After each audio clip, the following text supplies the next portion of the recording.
Why do most people fail at budgeting, even though it's actually one of the single most important tools to build wealth and have financial freedom? Now, I get it. Budgeting is like dieting. No one really wants to do it. Let's frame it a different way. Why do most people fail at telling their money to do the right things so they can build wealth and have financial freedom? Because that's exactly what the budgeting is. But here's the deal. If you've ever felt like budgeting is restrictive or boring or something you can't stick to, you're not alone.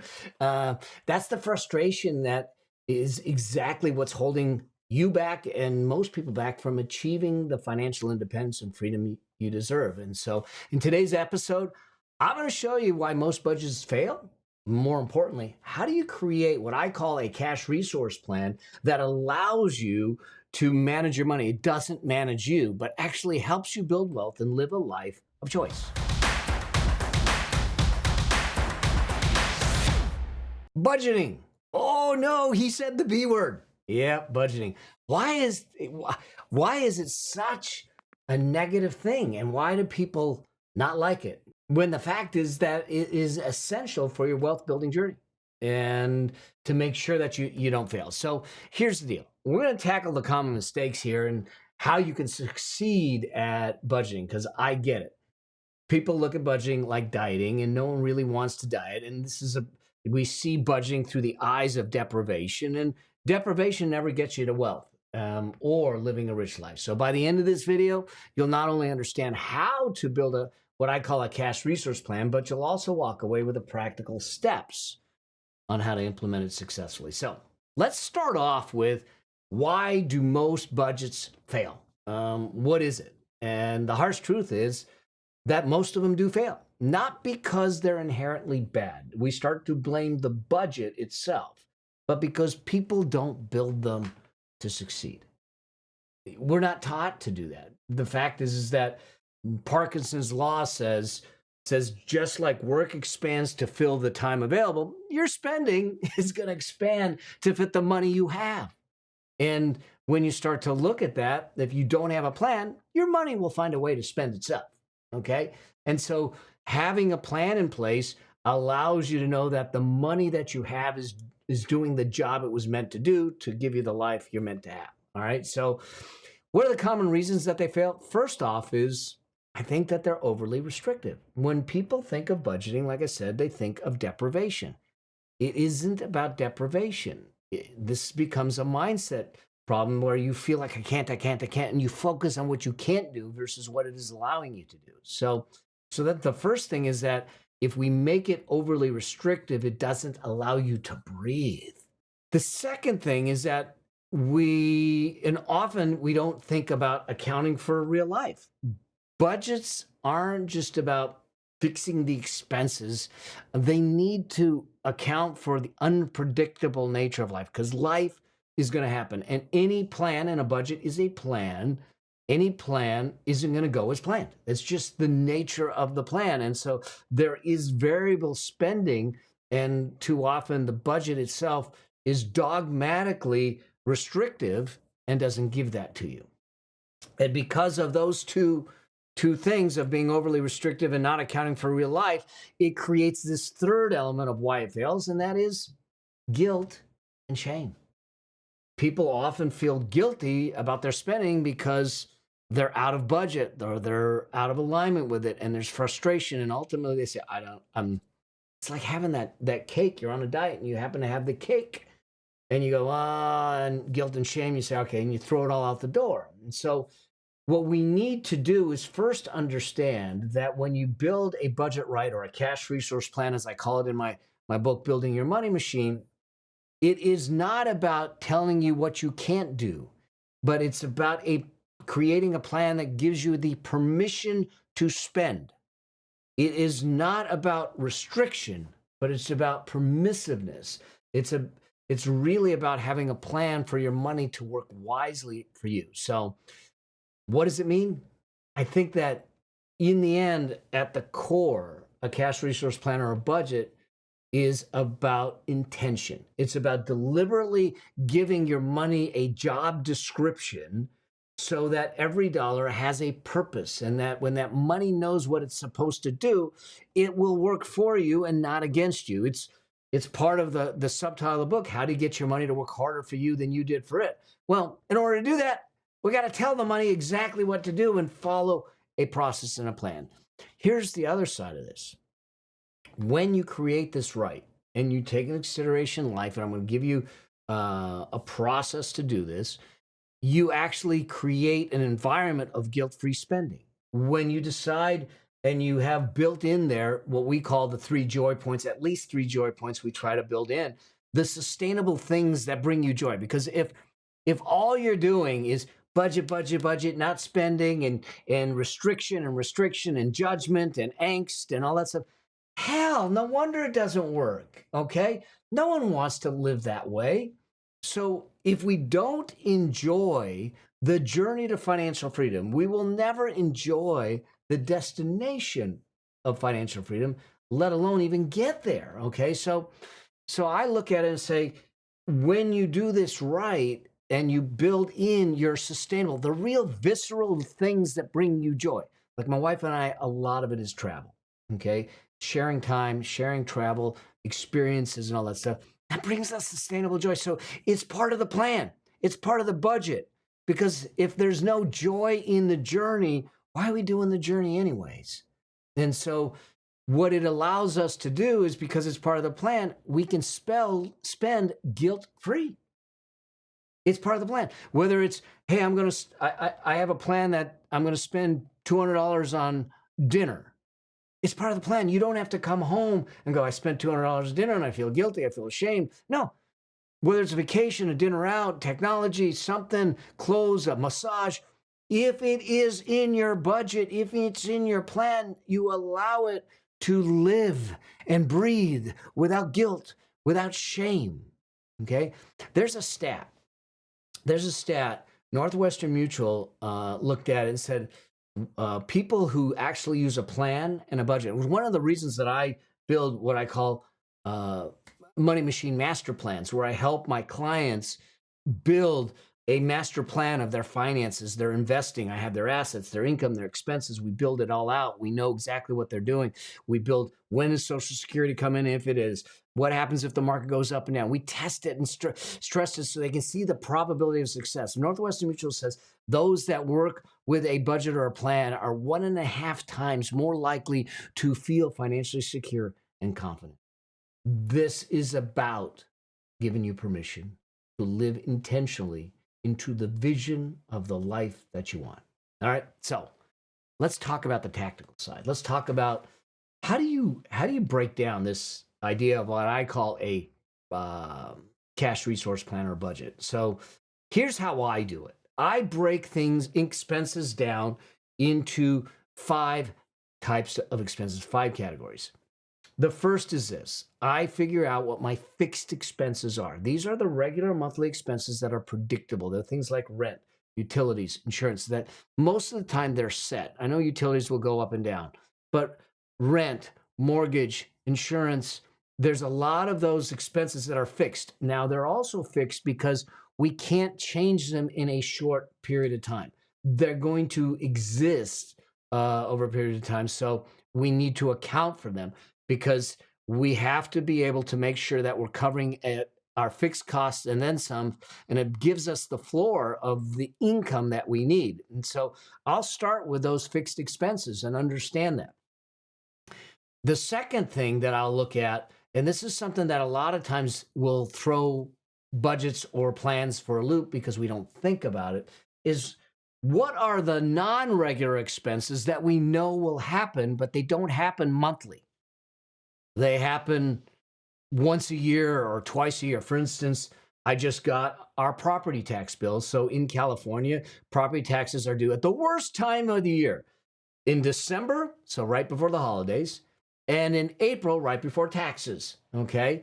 But they're non-regular expenses that come up during the year. You might have an annual insurance premium. You might have property taxes like we do twice a year. You might have, our homeowners association has a once a year bill that comes in July. So these are non-regular expenses and spending, but they're predictable.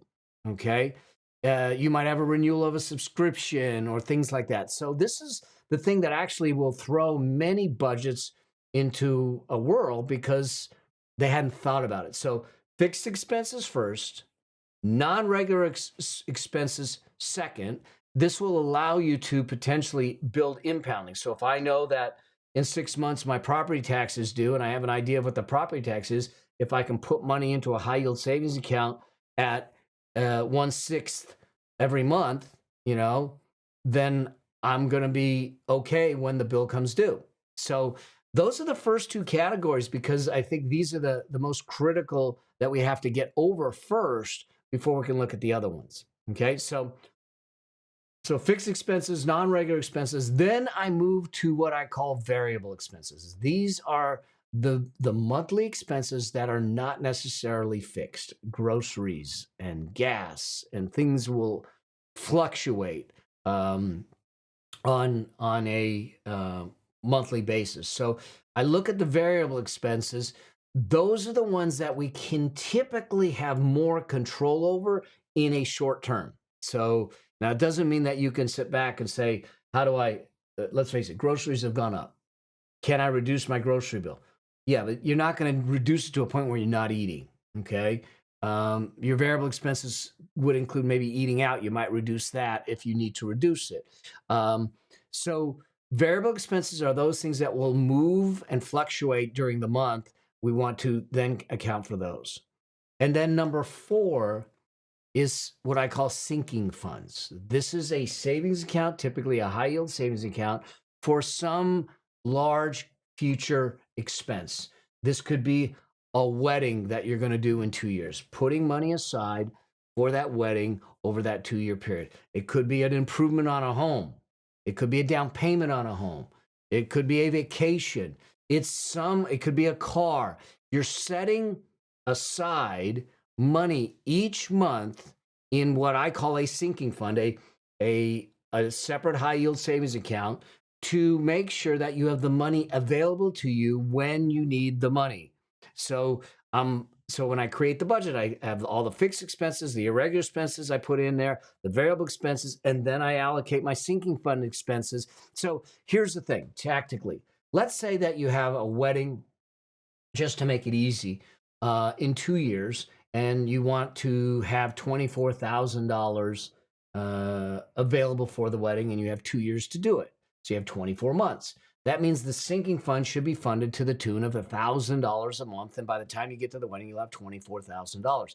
That's what you're trying to do, is to put money aside so you don't get walloped with some big bill. And then the last category is discretionary spending. So once we make sure that we have funded all of those things, discretionary spending is the stuff like you can spend it any way you want. And I typically, in many cases with my clients, there's a his and hers account. The his don't ask the hers, and the hers don't act the his. It's theirs to do. There's no friction. There's no discussion. It's personalized funds to do the way you want. Okay.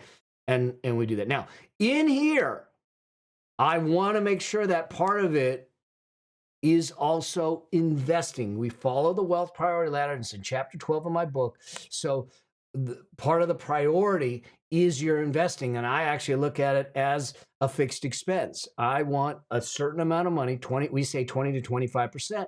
If you can't get there right away, you will get there over time, but you got to get in the game. So part of your process, your cash resource plan and your budgeting includes investing as part of it. It's not quote unquote spending, but it is creating the financial future you want. All right. So that leads me to kind of this other element of budgeting, and that is friction. Why friction matters and what is friction? Friction, because this is what gets us in trouble. And this is what marketers are doing with us. Friction refers to anything that makes spending harder or slower. And what happened is, we have credit cards, and they gave us back in the day. They don't do this anymore. Back when I was in college, they would literally have credit card companies on campus giving us credit cards. doing applications. We get our T-shirt or our coffee mug or whatever it is, and in the process, they got us a credit card. So the reason they gave us credit cards was not because they were being nice and saying, "Oh, we want you to develop a credit score and we want you to have credit." No, what they wanted to do is remove the friction from our buying decisions, and they were successful at it because we had this credit card. We didn't understand really, I was 18 years old, that there's a bill that comes along when you spend it. You go, hey, you got $500. We go to the store and we spend $500, and then all of a sudden we get the bill and go, oh, I can't pay the $500. See, the credit cards and the payments actually remove the friction from the buying decision, which gets us to spend more. Marketers are genius in an evil way sometimes, right?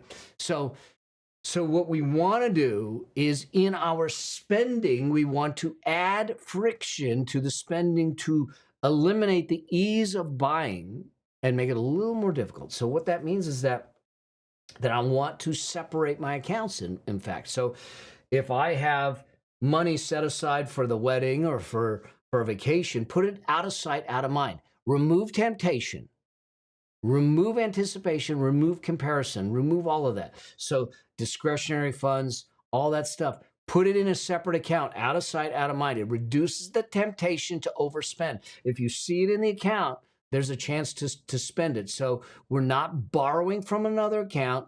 We take it out of sight, out of mind. Okay? Now, if you're going to have separate accounts, though, you got to be mindful that most of my banking, and I did a whole episode on this, is done with credit unions. So there are no account fees there.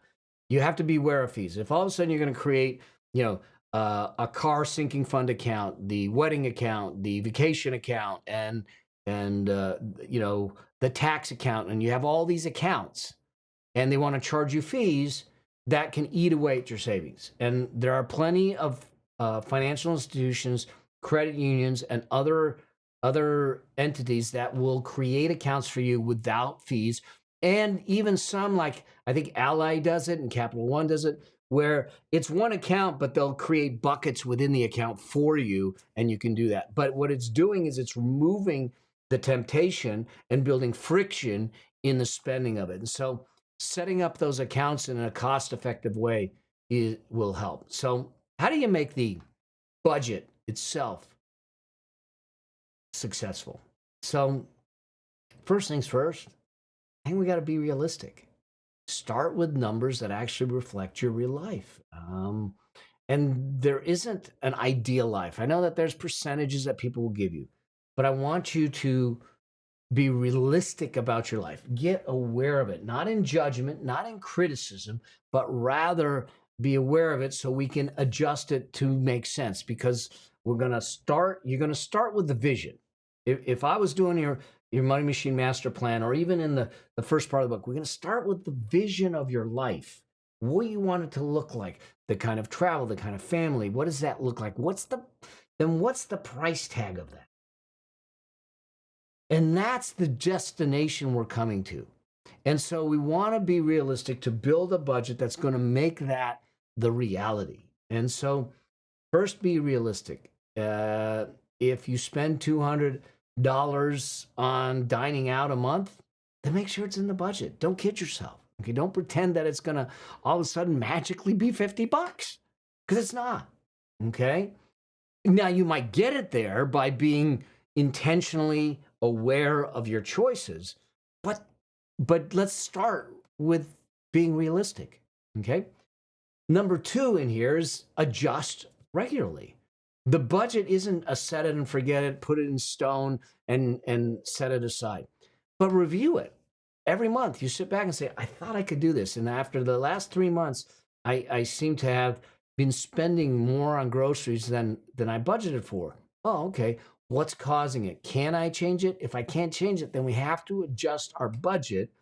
And also, life changes. They happen. Things happen. So we don't create a plan. A plan is this malleable thing that allows us to move towards a destination on a specific journey, but not this dogmatic boundary ball and chain that is going to saddle you with guilt and shame if you violate it. Okay. Now, if we continue to not fall within budget, then we're never going to get to the destination. So we've got to be real with ourselves in the process also. That also means that you have to track your progress. That means like all of my spending, personal and business, are in programs. Like every dollar is tracked. I know where it goes. I know, what I'm spending on different things. And I need it for the business, obviously for tax filing, but I also do it on the personal side. Track all my investments, all my spending, all my income, all that. You have to track your process. Otherwise, um, we don't know where we're at. Now, it could be done in a spreadsheet if you're one of those spreadsheet nerds like I can be, or it can be done in an app, like a budgeting app, or those that are part of the Money Machine master plan, they can put budgeting in there, or it can be in something like a Quicken or a QuickBooks. The more knowledge you have, the more power you have over your money versus it having power over you. And I think that this bears out in statistics. So Bankrate, for instance, found that 42% of people who budget feel more in control of their finances, while only 18% who don't budget said that. So literally more than twice as many people feel more in control, more secure with doing that. But tracking it and planning for it or budgeting it isn't enough without checking in on it. Now, I'm not talking about, this interrogation as you're sitting there as a couple. I'm talking about y'all spending 30 minutes in a conversation, first about the vision for your life, second about celebrating the wins, and third about making some necessary adjustments. If you're doing a money date and that money date feels like judgment and criticism, you're doing it wrong. It can't be. Don't overcomplicate this. Attach to the vision, attach to your dreams, attach to you guys moving in that direction. Look at where you are, celebrate the wins, figure out what adjustments need to be made, and then move on. It doesn't need to be long, okay? It doesn't need to be long. So why is this so important? I think let's just talk about the couple of things, how this really contributes to building financial freedom and building wealth. The biggest thing is to realize that budgeting isn't about managing your money and your day-to-day spending. It's about laying the groundwork for wealth building, financial freedom, and having the money do the right job for you so you can have the life that you want. A strong plan, a strong budget will allow you to save more because you know where every dollar is going. It will allow you to know that the dollar's doing the job that it's meant to do.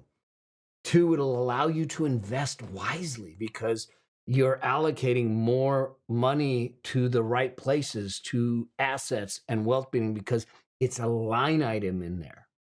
And 3, it'll put you in a place where you're going to have a plan that is helping you eliminate debt, eliminate destructive debt, pay off debt faster to get out of debt. Because here's the thing.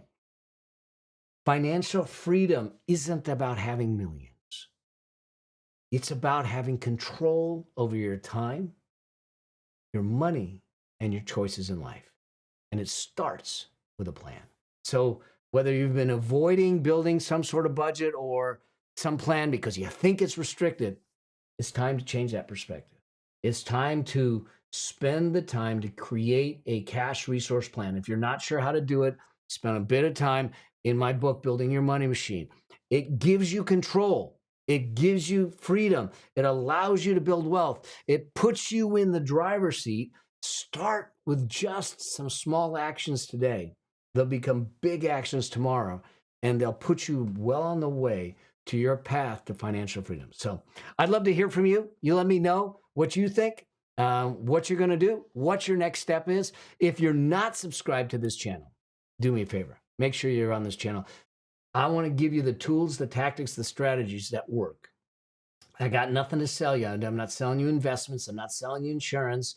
I'm not selling you apps. I am selling you on your dreams because I truly believe that financial freedom is your birthright. So I want to give you the pathway. to claim it. That's a crusade I'm on, and I want you on it with me. All right? So until I get a chance to see another episode or on the road, always strive to live a life that outlives you. See you in the next one. Cheers.